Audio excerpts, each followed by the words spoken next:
You guys, I told you this day was coming. I've been telling you for about a good 4 months. I might have even told you last fall in a video I have about different tomato varieties, but I knew this day was coming. I knew this was going to happen the third week of May. Do you remember that? And I don't want to be one who says I told you so, but it happened and I told you so. Every third week of May, our rains come. Now we did have rains in April and it took out a little centerpiece of my tomato vines, but we recovered from that and went on and set a lot of new fruit. Not as big as the original fruit, but we did set fruit. And I'm still picking on those. As you can see, a lot of them are ripe and ready now. But I think we should go through this again really quickly because there's a lot of new people to my channel, but also a lot of new people to Florida. And they don't really, they're used to thinking about the seasons like as if they lived up north. We're not temperate. In Central Florida, we are subtropical, and you have to work with the weather, otherwise you will become discouraged, disappointed, and you'll just give up gardening altogether. And we don't want that. We want you to work with the seasons. So let me kind of explain what's going on here. Did I have blight? Probably. Disease, sickness. I don't see too much bug pressure on my plants, but you might have bug pressure too. But this is strictly a temperature thing right here and a humidity thing, and it's nothing to be surprised about because it will happen every year like this. You can run down to the biggest box store and buy the best plants, pop them in the ground right now, and you're gonna have this in a month. You are fighting the seasons, and that's how it goes. We are at the end of tomato season in Florida, and I'm trying to break it to you gently. So what you need to know is we start tomatoes again in September or October, but actually I may even start some seeds in August and September, but I keep them in trays. So if a hurricane comes, and it usually comes every year about August and September, I can take that whole tray and I can put it in the shed or I can put it in the house. And then we're good. And then we keep growing and growing and growing after the hurricane passes. But you're wanting to start then, and yes, light is decreasing in the sky, so it will take longer than what it says on those seed packets. You know how it says something like 75 days to maturity? You're gonna look at like 100 days because we're not growing like the people up north where they got these long summer days and they have those wonderful cool temperatures. I mean, it's hot, but it's not Florida hot, it's not tropical hot, and it doesn't come with the humidity that we have. And so we don't have that kind of weather.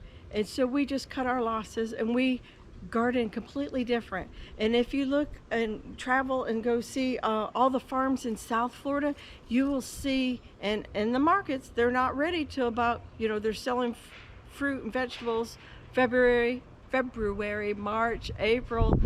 April's a big prime month down there for buying at the farmer's market and stuff. But they're starting their crops September, October, and they just go. And that's where, like, two of these rows right here, this one and this other, those are from South Florida, Immokalee commercial farms. That's where the seed originated from, and I bought the tomatoes and then saved that seed. It's wonderful. It's kind of splitting or crack resistant for the heavy rains that they would get, especially during hurricane season. That's why I love this seed so much. And I wish I could give you a name so you could buy it too, but I don't have that in my possession. It's just something we have saved and something we have noticed growing it now for 3-4 years, something like that. And it really showed true in April when we had that deluge of inches of rain every day for like most of the week. and my Chef's Choice bicolor cracked. My big beef even kind of cracked a little bit, but not the South Florida ones. So anyhow, be careful what seed you buy too, because you will still get those big storms even through winter.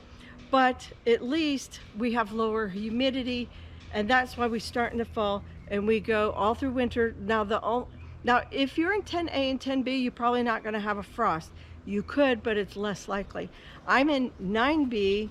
Some of you are still in 9A and 8B in Florida, maybe even 8A in the really top, like Panhandle and stuff.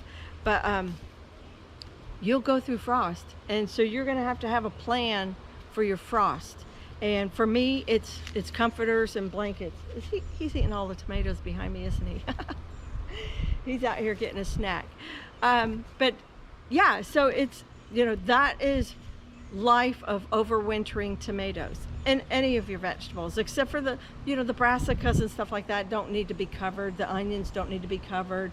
Some of your herbs don't need to be covered, and some do, so look that up. But, you know, and then your fruit trees definitely need those chill hours, so we don't want to be, you know, completely too far south. I think we're like in this perfect little section, and I love the microclimate with my pines and oaks overhead. So let's explain what is going on with your tomatoes. Why are they doing this? Buddy. He's eating a green tomato. Not good. Oh well, I guess he likes it sour. Here's a good example. Well, this is a Moby cherry tomato. Cherries do a little bit better in the heat, especially the Everglades, which I have one. Here, for example, look at this. This is the Everglades. It's not even fazed by the rain or the heat or the humidity, right? Do you see that? Look at the fruit all the way on it. It's 5-6 feet tall, and it's still a baby going all the way through the fence. Now let's go back to the Moby and look at this real quick. It does have some blooms, but as you notice, there's some blooms right above it that are dropped. That's called a dropped bloom right there. That is from night temperatures. You'll see it all. Look on these. I hope that's in focus. But see how it's dropped every one of these blooms. They're all gone. Why is that? It's because the nights are going over 71, 72 degrees.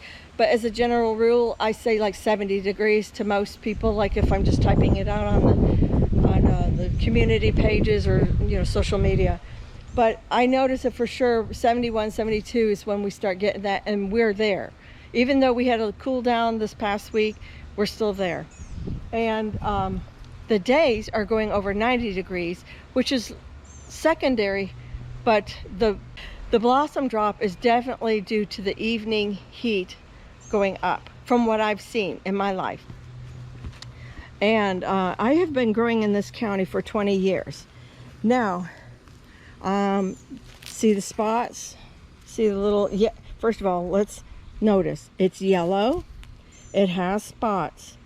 That's probably going to be your blight. And of course, I was out of town during that. Jack did a good job. He didn't pick tomatoes, but he kept the chickens alive, and Buddy's good. And, you know, he took care of what he could, but his job was not to take care of the big plants. He did water the seedlings in the tray over there. So this is just disease. And the next stage is this, where they're just all brown. I'm not going to fix this. It did go through. Some of you naysayers may say, well, you planted too tight. Yeah, I did plant tight, but guess what? I planted tight, but I probably got 100 pounds worth of tomatoes, mostly out of this garden where they were planted 2 tomatoes every 1 foot spacing. And I was able to do that because we had little to no rain in the overwintering scenario. And I watered in the drip irrigation a lot. I did some overhead hose watering too. I'm not gonna lie about that. There was that too.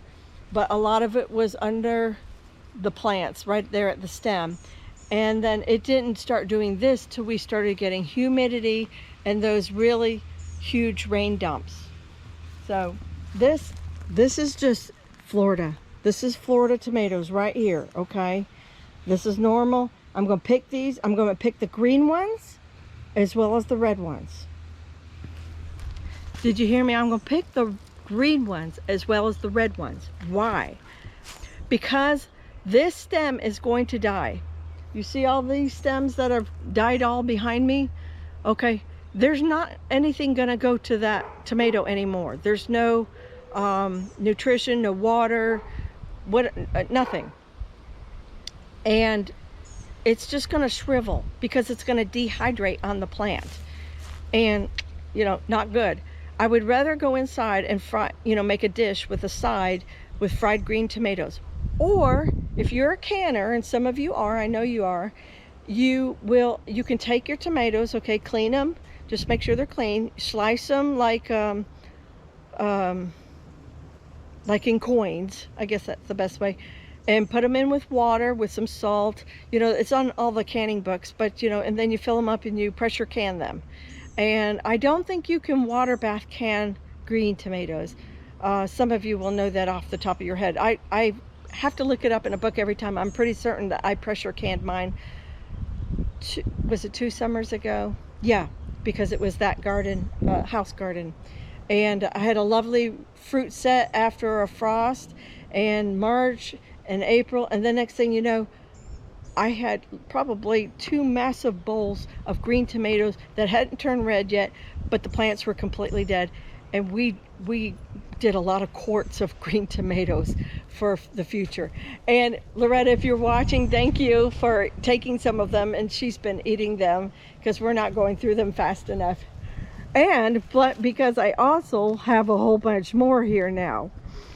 So now let's talk about another thing. You see this?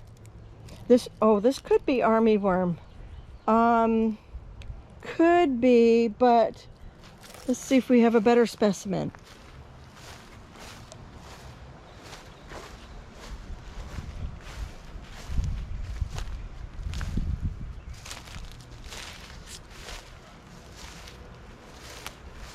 Nope. Okay, I don't really see a better specimen, but the other day I found a bunch of these with chicken pecks, hen pecks in the tops.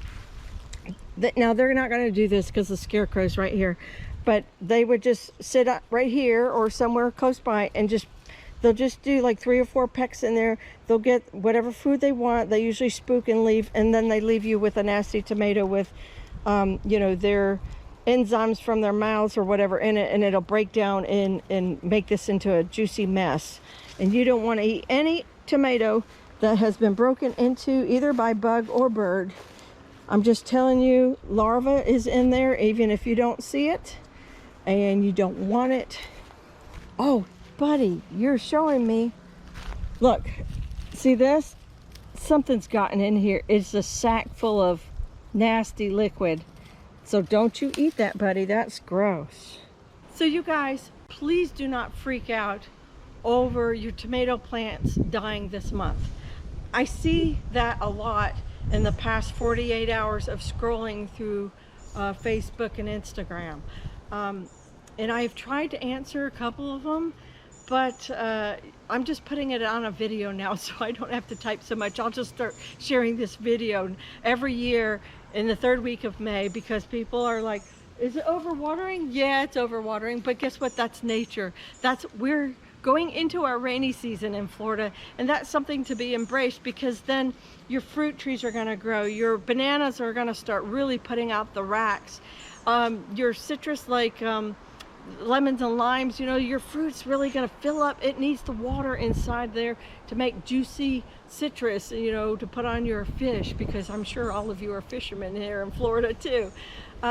We were for many years, and if you're not, you're missing one of our wonderful resources in the state, whether it be freshwater or saltwater fishing. It's just a wonderful thing to do, and really good clean food too. I just thought you'd like to know why your tomatoes are dying. And that's okay. We love having new people, and I hope you enjoy you're gardening and learning how to grow, but we want you to grow better in Florida. We are subtropical. I'm going to emphasize that one more time. We are not temperate, and we can't grow like people even just one zone north of us. We are completely different beasts down here, and we grow our tomatoes in the fall through the winter into the spring. And you can start again in January too, because my last frost date is January 31st, and sometimes we get a Valentine's Day frost or freeze, but it's less likely. But you should still start your seeds, okay? And then they'll be perfectly ready to transplant right after the middle of February.